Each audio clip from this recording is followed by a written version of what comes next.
Welcome to Crystal Tower Radio, a Final Fantasy XIV podcast, Episode 1. We're back? Question mark? Back? This Back. is episode 1. How can we be back? Well, I mean, I guess that is up for interpretation, depending on whether or not some people remember us. Who's us? Us? Ooh. I'm Matt. I go by Marley Sheehan on XCal. Oh.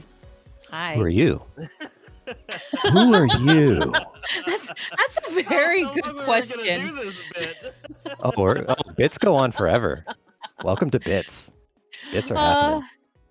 I don't know. That's a good question. I think I'm someone on Excalibur. I play as Calaera Smith, currently it's Makote. It's Makote. Suddenly first I know I've race changed a few times, but then I was like all of a sudden like thinking of 11 terms, and I suddenly started getting confused. I'm like, Kote. So yeah, it took me a minute to be like, wait, you're mixing up your games, Kala. So yes, I am Calaera Smith. I guess. Yeah. I don't know what else to say. I don't know. Well, I'm Claude, and I play Claude Thompson on Excalibur. You do? Jack, this is where you come in and you didn't say what you play though. Oh, I'm main warrior. No, you're Mikote. Oh, well, yeah, Mikote for now. Man bun coming. I am Jack, and I also play Jack Thompson on Excalibur, and I also play a Mikote Dark Knight. Also, one of the resident raiders here on the podcast. He's our hardcore boy right now. I am the hardcore boy right now. He's super hardcore. He's our edgy hardcore boy. I wouldn't know anything about it. Shut up. Who, me? Also, raids. She tries to slip it in, you know? Huh? Who? You also raid. You raid with Jack. I do? Yes. How long are we going to do this bit?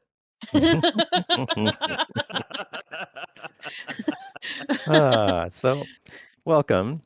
We are a Final Fantasy XIV podcast. A bunch of random topics going on here. Catch you guys up with news and just kind of chat. Have a conversation about what's going on in the game. Ooh, so what have you guys been up to in the game lately? Oh, well, I don't have all my jobs up to 80 like, all the tryhards do. So that's what I've been in the process of doing, is trying to be a tryhard. I'm currently on Ninja. I just finished Red Mage, which I actually found out was a lot more boring than I thought it was. And yeah, that's what I'm doing right now, is doing that. I'm also dabbling in Blue Mage right now, but that's also had the brakes hit on it recently. So yeah, so leveling is what I'm doing. How about you, Matt? Yeah, I'm kind of like doing the same thing, just learning a bunch of new jobs. After the last near raid came around, I was just like, I'm going to start leveling up a bunch of stuff. So I leveled up Ninja to 80, leveled up, what else did I level up to 80 recently? Paladin I finally got, Dark Knight I got up to 80, which I've actually been enjoying quite a bit. And also currently working on Summoner. So I'm just pushing all the buttons and seeing a bunch of damage go out. What is this sudden push for you two for leveling other jobs? For me, it's like I got the Mipha's earrings, but I mean that doesn't really matter because I already had the ones from Shadowbringers. So I'm like finding stuff to do in game and just kind of giving all these other jobs a try. Because for the longest time, like I picked up Machinist and was just mowing through stuff with it, and I was like, I'm getting kind of bored of it. So just trying out the other jobs finally. I mean, lately I haven't had a lot of time to play other games outside of 14 as well. So just making the most of my time within the game. I think for me, I don't think that I just think that I hit the point where so I main warrior, and I've main warrior since beta and launch and of Realm Reborn, and there's straight up jobs that I have not touched. I think Archer is 7. I think Monk is 13. And Paladin Gladiator is at like 20 something, I think. So there's just straight up jobs that I just haven't played, and I decided that I wanted to see if there was a play style or like a job that maybe I would enjoy as much as I do Warrior. And Machinist is one that I really latched onto and I really enjoy. Samurai is also like a lot of fun. But it's been nice to kind of like play Black Mage and kind of like see what that job is like. And I also think that being a tank, um, understanding the responsibilities of other jobs and the kind of the stuff that they have to go through in order to make their job work, I think makes me a better tank overall. Um, so I think that's also a motivating factor for me, is because obviously I want to try and be the best tank that I can be. So knowing what other people have to do with their jobs, I think will help. That's a very fair point. Um, because I don't feel comfortable being a tank or a healer or anything really. So when I go into do things as either a tank, or a healer, mostly tank, um, it does kind of make me think, okay, I know I need to keep this still as much as possible, or recentering it appropriately, and so that it's not clipping against the wall and making it hard for certain melee DPS to do what they need to do in order to maximize their DPS. It it's also really kind of stressful. It's like, oh shit, am I doing this right? Am I doing this right? How am I still alive? Yeah, well, but at the same time, I've learned a lot of like there's things that I've learned, especially about your favorite job, Black Mage, that that makes me like maybe not enjoy them as much. For instance, with Black Mage, if I was like going for, like from fight to fight in a dungeon, my effort level was bottom tier, trash level. Like if they're like doing like a couple pulls, I'd be like, yeah, here's some fire twos. And stuff like that. Like I wouldn't care, because the time it would get me to like do my rotation and get up to fire 4, like everything would be dead. And it's like, okay, well, I'm just not gonna try on trash pulls, and then I'll just wait till we get to the boss. And then the whole like standing and like taking attacks to the face, I totally understand that now, because when I'm sitting there like doing casting on Black Mage, I'm like, I don't care if this kills me, it kills me. I don't care. I'm gonna get this out. You just hit a zone. Well, mostly just because like I want to see the combo progress. Like I was like, I need to get to fire 4 so I can do my explosions and then get that off, and then I got to go back to ice and get that back up so then I can go back, get my umbral heart so I can do more explosions. And I want that to keep progressing, and anything that gets in the way of that, I get annoyed by. So it's just like, why I'm not even going to bother moving. I'm just going to stay right here and I'm going to shoot my splody splodes, and then you all can deal with the rest. Healers adjust, as you would say. Right. But at Yes. the same time, Red Mage turned out to be. So I tried Red Mage briefly in Stormblood, and then enjoyed what I had played for the most part. I think I had gotten the job to 70, and then I didn't touch it. But it turns out like they didn't make it, to me anyway. Somebody who maybe plays it more often probably would have a different opinion about this. But it feels like they didn't make a whole lot of changes to the job.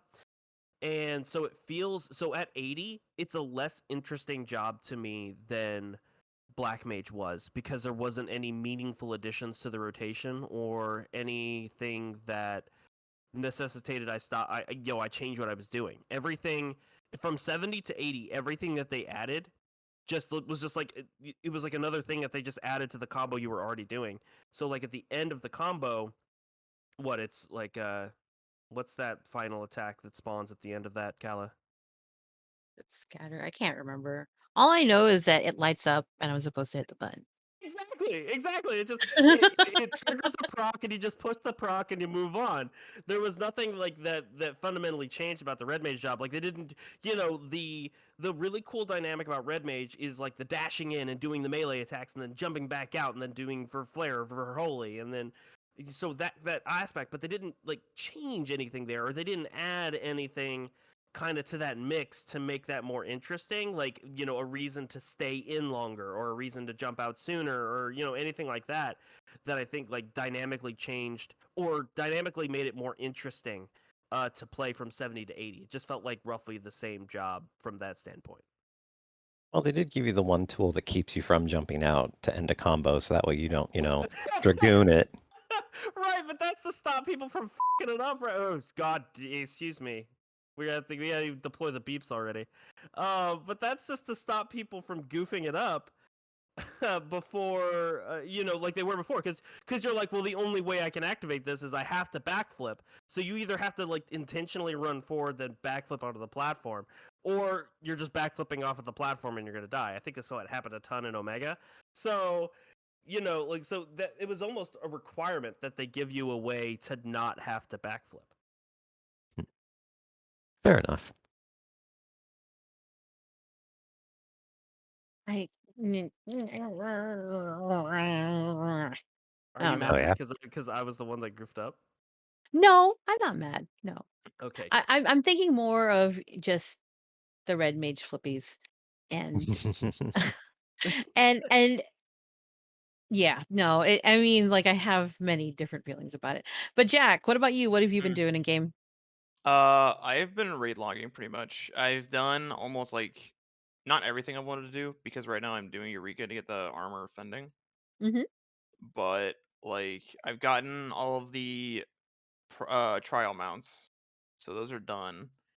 And then I've already got all my jobs to 80, so I don't have to do that anymore. Thank God. Honestly, there isn't really a whole lot for me to do other than like farm mounts. Maybe I am doing my crafters and gatherers finally by doing the beast tribe quests. So that's kind of what I've been up to, but not really a whole lot. I actually kind of taken like a pseudo break from the game, like really delving into it. But you are tackling currently Uwu.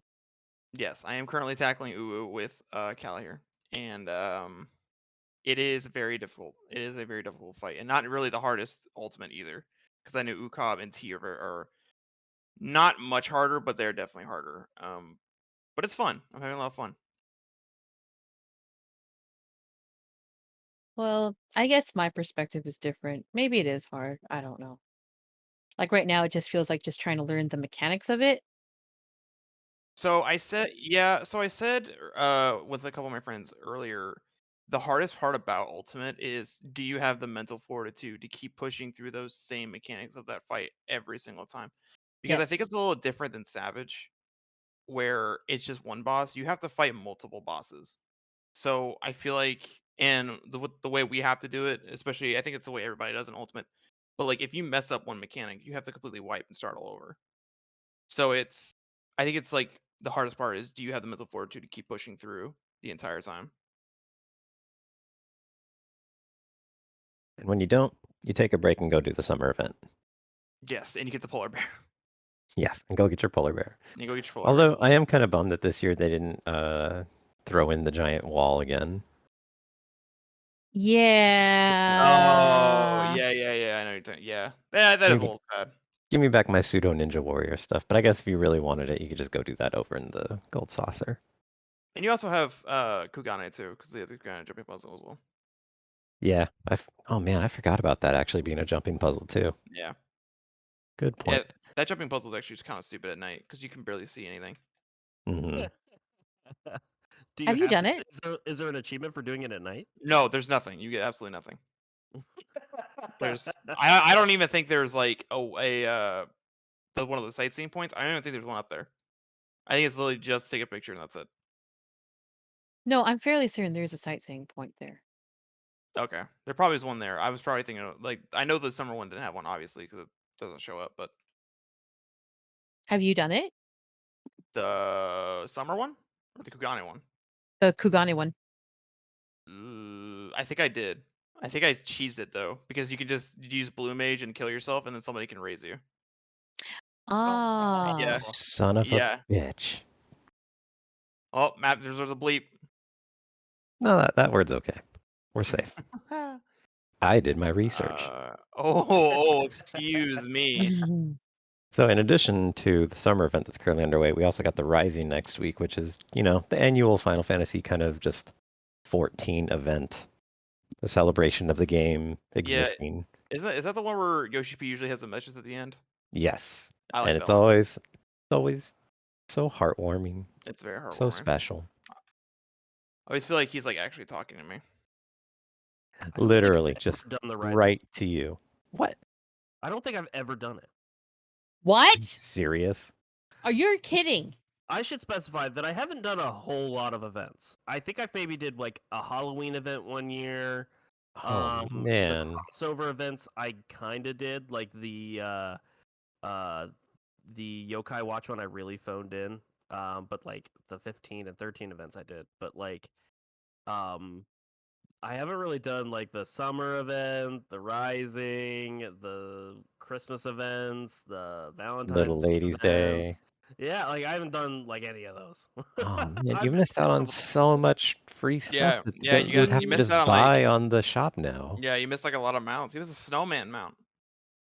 Yeah, you don't have the I'm- snowman mount. I don't. I am Wow. more shocked that I'm just more shocked that you haven't done the previous Rising events because one of them was just so cool because you got to go into basically uh an in-game version of I guess what would be their office and Mhm. people, doing things in 14 that they probably are doing in real life. And I thought that was like just really neat.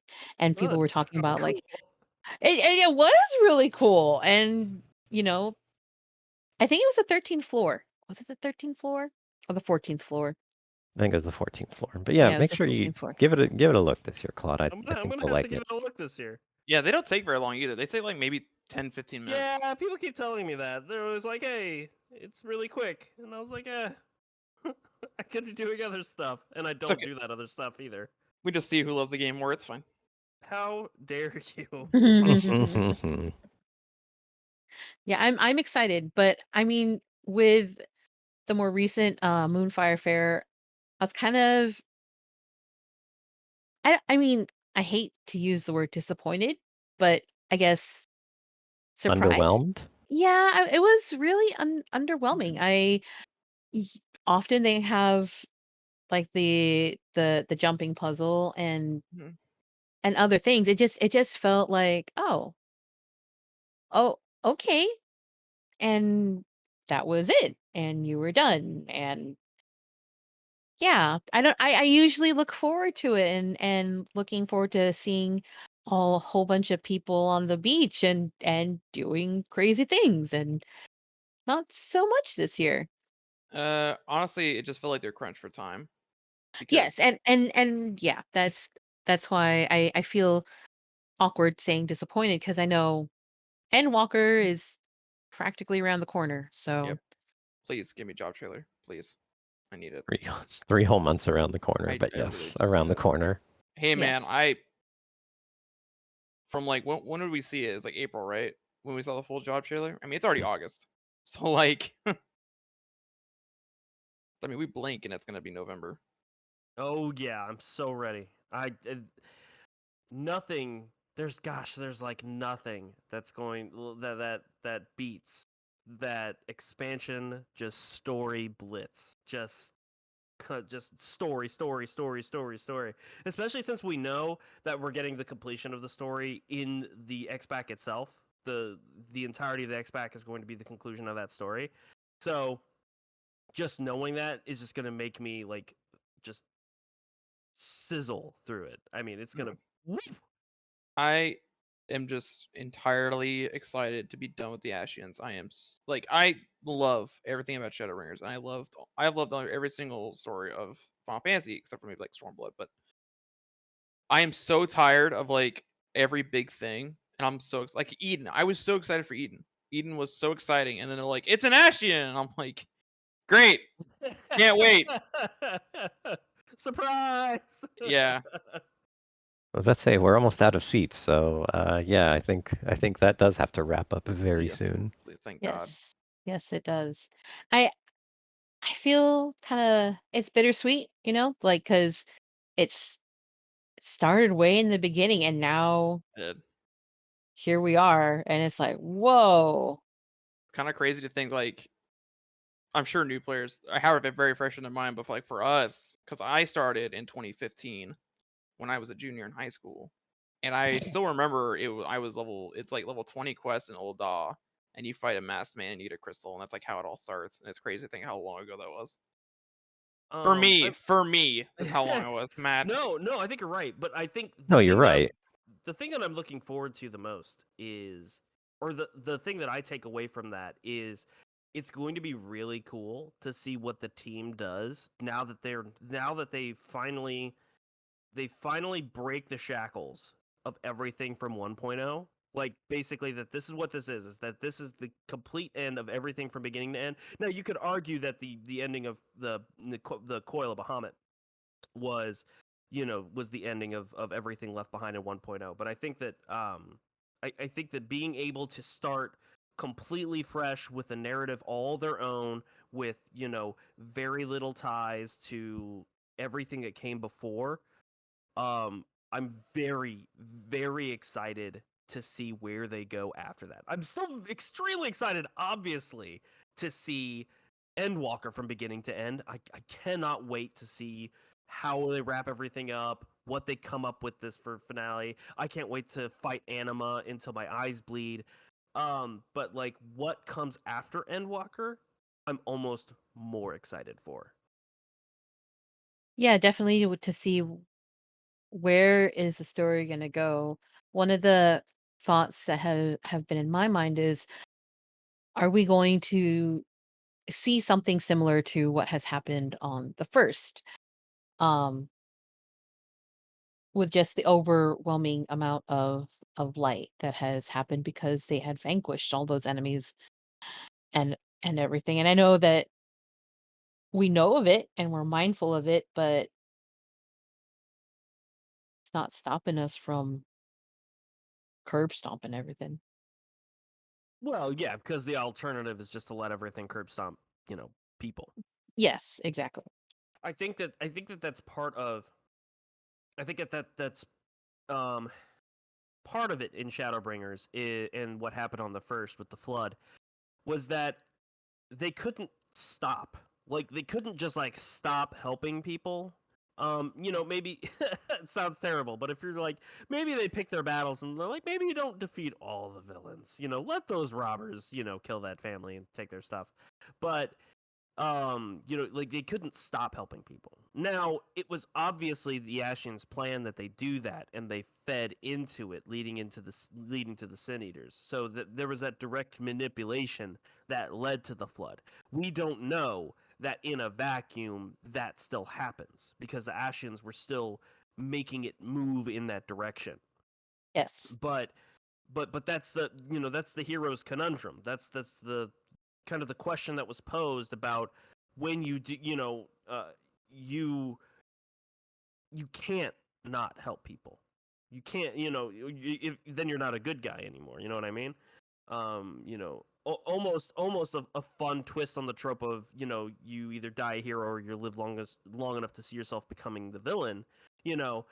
Not from a sense of they turned evil, but that they were perceived as evil at that point because they had led to, the world almost being destroyed.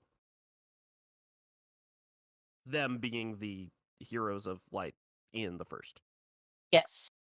Well, I mean, there's also the possibility of, are we going to then get just an expansion focused enemy, going forward, or are we going to have another huge arc that will take several expansions to kind of explore and go over? I am kind of curious to see what is going to happen and where the story is going to take us.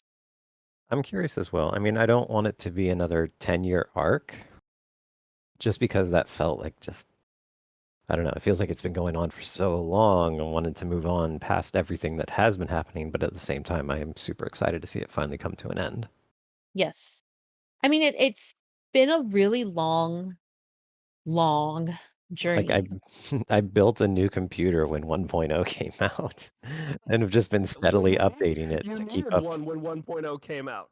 Yeah, exactly. I did need one when 1.0 came out, and now I'm ready to. My old war machine is like ready to move on as well. we've definitely seen the effects of a story going on too long, i.e., WoW is suffering from those effects because they can't help themselves. Yeah, at the very least, like the team at 14 seems to be competent in wrapping up a story and Yes. not dragging out specific threads any more than like previously. Like I To think be they got over honest, themselves. yeah, and to be honest, I think that this isn't gonna sound super great, especially when I said I'm excited about it. But to be honest, Endwalker feels the story in Endwalker, the fact that we have to take this conclusion of the story, feels like that they're being forced to. It feels like Shadowbringers is the story that they wanted to do, and they were hoping that maybe from the original conceptual standpoint, maybe that was where they wanted the ending to be. Because To the Edge, obviously, the fight in the Seat of Sacrifice really does feel like a concrete ending, at least to me. But it feels like there's still too many loose ends that they felt forced to have to fit into the expansion of Endwalker, in order to conclude everything. You know what I mean? Like wrap everything up, make sure there's no more loose ends from that perspective. So I think that they're aware that this is too long from arc beginning to arc end. But I also think that having an overarching arc, so maybe, a 2 expansion arc or a 3 expansion arc or something like that, it allows you to do macro and micro storytelling. And I think that really lends itself. For instance, everybody's favorite, cinematic universe, the Marvel Cinematic Universe, I think does this really well. I think when you have a macro threat like Thanos, you did in up through Phase 4, but then having the micro threats underneath, I think that allowed you to weave really interesting stories in between the major narrative, because you create the writing difficulty of something having to be like, okay, well then how does this fit into the greater narrative? That is a difficulty that you self-impose, but at the same time, you really, it feeds into the audience of trying, like they're trying to figure out, oh well, how does this play into the major narrative, and they try to pick apart every little thing, and that when you give people incentive to do that, that makes them more invested in the narrative. So I do think that I think that they would be better served to have a multiple expansion arc rather than keeping every expansion self-contained. I hope that they don't do that. I hope that they create a overarching arc to guide them through the next couple expansions, 2 or 3. Yeah, I think just tightening it up just a little bit would be fine. I mean, like the Ascians have been a sort of macro to the Heidelin macro, and then we've got all these kind of, sub-threads in between there.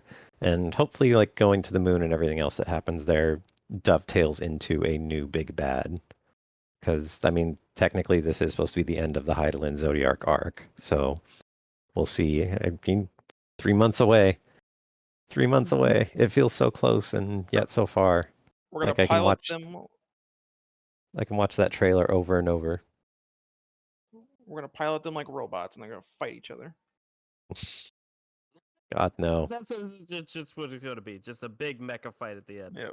God, no. Please don't say that. They were setting would that be- up. That was the whole what, Sapphire fight? That was G-Warrior phase. all for the final fight of Endwalker. Yep.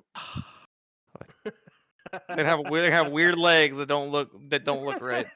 Oh, awful. Both of you are just the worst. So speaking of WoW, how is everybody enjoying all the new players? Because I know you guys have been doing like leveling roulettes and stuff. This has not been without some speed bumps. Queue times obviously have been much longer, but not by a significant degree, but they do exist. Mechanics behaviors haven't been. There's been a slight, I would say, not decline, but a shift in behaviors. Like one thing I've noticed a lot of when playing, and this is also driving poor Rayo up the wall, is that tanks will like half turn stuff. So things will be a tank will run up to a boss and then just turn it 90 degrees. I'm so triggered. Oh no. Oh, But that that makes so much sense because that's what you would do in WoW. Oh, gross. Oh, But you know what? I But noticed it. and this Okay. isn't a knock against him, but I've watched like a lot of Asmon streams lately, and he like I've seen him do that as a tanking style as well. So I can't help but wonder if like a lot of the people that play as a result of him or are friends of his have also kind of picked up his behaviors in game. So I can say for sure since I think I'm the only one that's been playing retail WoW recently. WoW players are spazzes. The combat is so much quicker, especially with the added stat of haste and Hmm. like abilities increasing your haste. That the combat is just so quick. You honestly feel like it doesn't do anything. It literally doesn't do anything. But like you just feel like you have to move around, and like people are just excuse me, people are just spazzes. And honestly, with I did the new raid and a lot of like mechanics, you have to move the boss constantly. The boss has to be constantly moving because it's either an AoE under it or you have to bring it to a certain position to do stuff. And it's the way I can describe it is when you're raiding in WoW, it's more like a fast game of checkers, where raiding in Final Fantasy is like a slow game of chess. Now, obviously, you can play chess fast, but my point is that it just feels a lot more slow but exact in Final Fantasy. Yeah, and Yoshi P has even made this point. Like this is one of the things that frustrates him about people that like parse and use it as a negative against people is that he wants people to do the mechanics. Like the damage will come so long as you keep doing the mechanics. Now, granted, there are fights where there's a hard cap in amount of time that you have to finish, Yep. but it's in hopes that, like, in learning the mechanics, you will see where your windows are to do damage. So Mhm. I kind of get like where the difference in playstyle comes in. Because I mean, you also had a lot of people who were knocking on 14 for having the 2.5-second GCD. Right. Like a lot of people were like, "Oh my God, that's so slow." And then you also have people that for some reason seem to think that like standard hits can be dodged as opposed to anything that leaves like a trail for you to visibly see that you need to move out of the way. Hmm. Like I can't count the number of times where I've been into like either WAD or another like 24 man where the tank is constantly spinning as if they were trying to dodge the regular physical attacks, and it's like you don't need to do that. Just chill, hold the boss, Yep. keep him in one place, move when you need to, and you're good to go. So I don't know, like there's like a lot of I think overthinking of what's happening in Correct. some cases. Yep. Yeah, I could definitely. Yeah. I think what WoW lacks a lot of telegraphs too. Hmm. So I think that's something that new players or WoW refugees have to get used to, is that like you don't have to dodge. Like the game will tell you for the most part when you need to not be hit by something. Hmm. And then it subverts your expectations when they create situations where it doesn't tell you. And Um. if they don't tell you in one way, they will tell you in another way. And Jack, you are right. You are the only person playing retail WoW from this group because the game's bad. Uh-oh. But and I also want to mention that it isn't necessarily all new players' fault, like that we have these experiences, because there are plenty of current players who've been playing for a long time who do not do mechanics. So it's definitely not just their fault. No, So I'd agree with that. I mean, looking at the people that are coming into the tower, the current tower for the near raid, I can't count the number of times where Hansel and Gretel are not kept apart at the start of a phase. I mean, Kala has been with me for like the past 3 runs where uh, multiple times per fight they will be connected to each other and they will both be shielded up. Cannot And tell you how many times they've introduced that mechanic of keeping things separated and yeah. like turned away from each other. Like Hmm. they've given us so many chances to learn how to handle that mechanic, and people still just don't get it. Yeah, so and I'm not saying that people need to watch a video or like need to study up to get it, but just pay a little bit of attention to the mechanics. They aren't it's not like they're cascaded upon each other. So it'd be one thing if it was like you needed to pull the boss here and have it face a certain way. No, you don't need to do that. You just need to pull it to one side so that it doesn't, sync up with its buddy. Simple as Yeah. that. so there are telegraphs in WoW, but the difference between WoW and the difference between Final Fantasy is that when the telegraph goes away, that is when the quote unquote ability hits. is when the telegraph goes away. I'm like, wow, it's when the animation actually happens. So I actually wiped my whole raid group because I did this. So there was circles that we had to soak, kind of like towers, like in Sephiroth. Crystal Tower.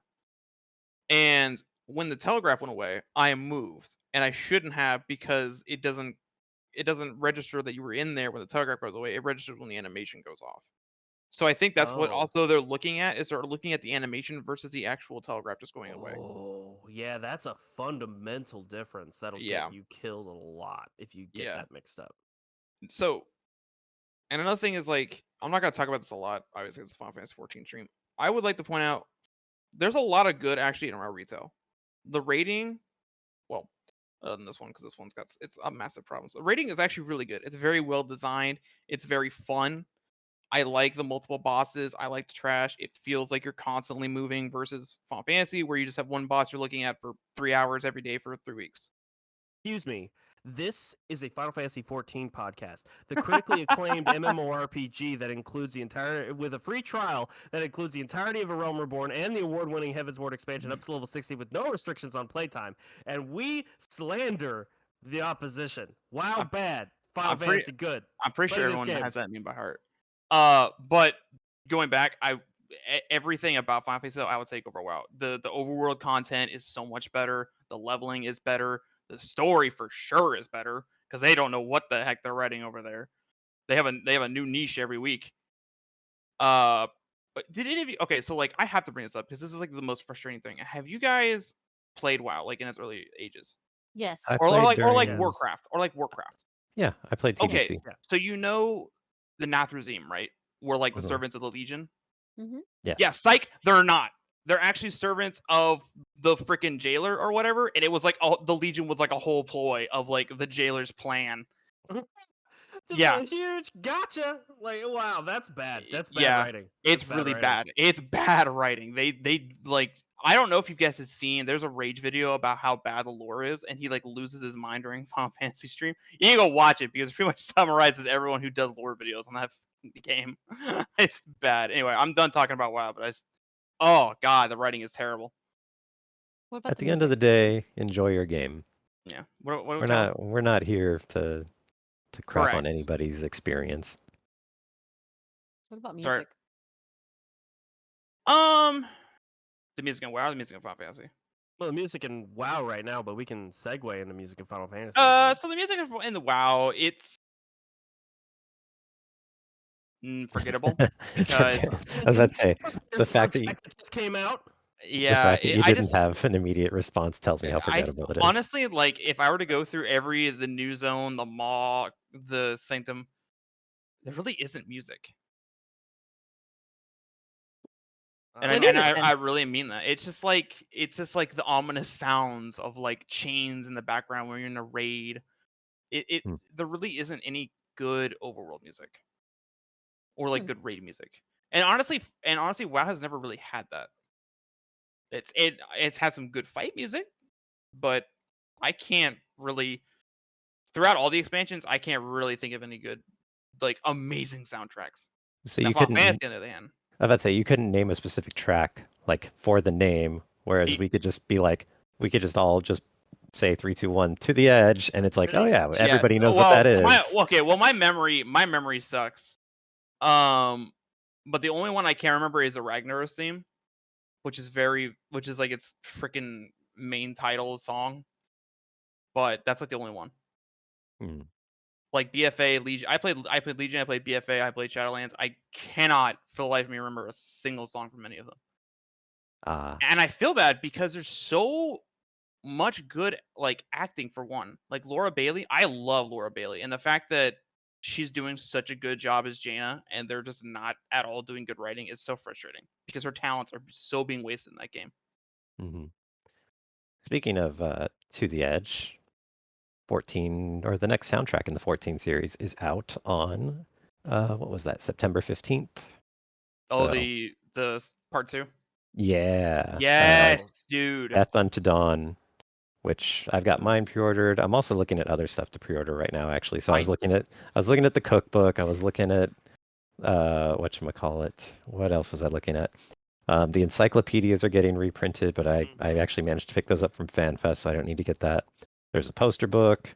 There's another reprinting of the first art book. So there's a ton of stuff coming out soon. And you can actually go listen to the first half of the Shadowbringer soundtrack right now on Spotify. Wait, that's not the whole. Wait, that's not the whole soundtrack. No. No. No, that only carries you basically through the start of all of. E4, yeah. Yeah, Oh, so they are releasing the second part of that. I Yeah, thought that yeah, I that's thought what's- that was just the. I thought that was just the full release. no. So that's what's out in about 3 weeks' time will be the final part of the Shadowbringer soundtrack. And there's a lot in there too. There you have the E8 soundtrack, which is one of my favorites. You know, I really hate that fight. I did that fight for so long, so the soundtrack's me like PTSD, but it's a great soundtrack. You have the Ruby Weapon soundtrack, which we all know is absolutely wonderful. To the Edge, obviously. Yeah, Yes, I'm tons. very happy that the vinyl set, the limited edition vinyl set that they were releasing for FanFest. I'm very happy that I believe that comes with To the Edge on the disc. I may actually have to check that. I'm looking at the number of tracks. There's 84 tracks on Death Unto Dawn, and with Wow. Okay. Yeah. Hey Claude, with two more bonus tracks. Hey Claude, how many tracks are in Dragon Quest XI? 5. There's 5. 5 tracks. Yeah, there's 5. He's been playing it, and like all I hear is the same overworld It's music the same. for The like fight songs 4 are the hours. same. The city songs are the same. And the game is like 200 plus hours. You're gonna be real sick of the songs by the end of the game. I'm making it 250 because that's how much time I'm spending in the casino. Oh boy. What else am I looking forward to? God, all the Nier raid music is in here. Just give me so all of good. this. Oh, I'm so excited about that. I've Give had a me little bit of all of this. I've had a little bit of reverse emotions with Nier because I just started playing Nier Replicant. So like when I hear the music in Nier Replicant, I just immediately think of like the Nier raids, Mm-hmm. and it's so good. By the way, Nier Replicant is fantastic. I haven't even beaten it yet, and it's great. Glad you're enjoying it. But I did pre-order the cookbook. I'm very excited about that because Which one? Wait, The what do you mean, GameStop which one? Or Is the there- Square Enix one? Is there There's a two different difference? ones. Yes. There Oh, is a huge no. difference. Oh Sorry, my what's the gosh, which difference? one did you order? Stop what you're doing right now and go look at GameStops. Okay, all right. And we're gonna get your live reaction to finding out about this thing. It's not gonna be like something where it's like more Japanese recipes and the Square No. Enix one. It's not Okay. content. It's not content. Oh, It's okay. purely aesthetics. Ah, gotcha. I was Oh, thinking that's so cute. What with this pie? They got a paisa with a chef hat and like stickers, and then they got a Moogle and a thing on the back. That looks so cool. sad. Right? They didn't do a Namazu. I wanted a Namazu and a chef hat. Whereas the Square Enix one, the one I actually pre-ordered, has this very basic like photograph front cover that you could see on any old cookbook. Wow. Just Well, you can still cancel your order, can't you? Because they don't charge until right, ships. but it's also my pre-order with the Encyclopedia Eorzea Volume 2. Mm, So I'm not Well- canceling that. I'm just going to look at my cookbook whenever I do get it and just call it a disappointment every time. You That's could have been so much more. Aww. Or cookbook didn't do anything to you. Or cookbook. I laughed because when Matt and I were looking at the cookbook, I did not want to order from GameStop, but we were both looking at it. I'm like, it's really what you said was, it hit the was it the nail, the hammer? The nail on the Hammer head. on the nail on the head. Yeah, basically it is very basic. And then you just it's a paisa with a chef's hat. I don't even like paisa, but it was so cute. I gotta look at this. Don't make the same mistake. I'm probably am good. Yeah. If listen, dear listener, pre-order the GameStop one. I know that those words together inspire fear and That's cute. and heartache, but pre-order this thing from GameStop because it's better. That is cute. It is no. right? It's That is cute. really cute. I like actually that. want are they going to release that Chef Paisa like plush? Because that's obviously a photo of a plush. I will buy that. I'll buy that too. Give me that. You need to stop throwing money at all this stuff. Never. I say as I bought the like $200. No, I don't think it's $200, but it was like the $100 Arbird figurine. Whoa, you bought it? Yeah. Did you? Yeah. Did it come? It hasn't. No, it hasn't shipped yet. Okay. It doesn't come to like October or something. No, the reason I bought it is because once those are gone, I'm pretty sure those are gone because I have yet to see Estinians come back or Eustolas. Well, I think they still have Eustolas in stock, but Estinians that has never come back. Yeah. Oh, So I'm pretty sure once and those are gone, they're gone. both of those are on waitlist. Mhm. The thing is, Yeah. like, I feel like Square Enix charges a little too much for the quality of the figures they deliver. Yes. I disagree because the Estinian one it's got great detail on it. Like Do you it's have it? fantastic. No, I don't. I wish I Oh, did. okay. But, like- Well, I mean, I think he's talking about like once you actually get it in person in your hand, you're like, maybe this shouldn't have cost that much. True, Like, I felt Yes. about the Midgard some more. So I've got a Cloud figure that I was like, this could have been done better. And then obviously the Midgard some more statue from the Heavensward expansion, I felt like was not as good as it could have been. I did see that about the Omega statues. Some people were like the Omega statues weren't nearly they were good, but they were like it's not as good as the pictures that they had for them. Like I'm looking at the Ardbert figure right now, and his face like looks like a little too plasticky. Obviously, it's made out of plastic, but his face looks like a little too flat. I think for me, How dare you? He's that dead. would have sold me on. Slander the dead man. You gonna sign a dead man like that? But I get what you're saying, Jack. But I also get what Matt's saying. Yes, of course. Oh no, the Ronkin Serpent's on waitlist too. Well, I done goofed by not getting that one. Oh well. Dude, it's hard, man. Like like you have to really make a decision either within the day they're set for pre-order or like the next day. Otherwise, they're gonna be woof into the wind. Oh, I Good know. news. Good news, everyone. There is, in fact, a Paisa chef plushie, and it is wearing the chef's hat, and it is in stock. Claude, Oh. oh my lord, will you stop throwing so much money? Where are you gonna put all this stuff anyway? I'm gonna bring it. I'm going to put it on a shelf so that all of the girls I'm not bringing home can see it. Perfect. Oh, yep, there it is. $34.99. Nice. And This is the book. and adding to cart. Yeah. Cal's already we Cal already had it. Well, no. Does it come with anything? I don't even think it comes with a minion.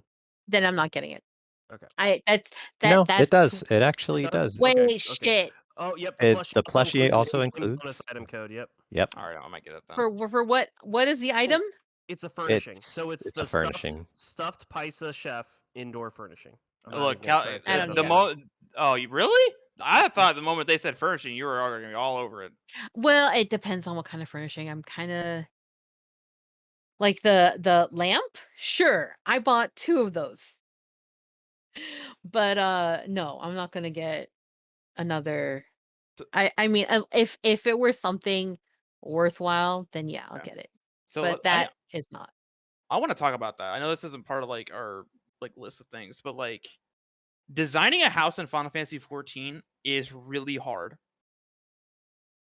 I always like I've been looking at my house for probably 2 months now because I want to redesign a little bit.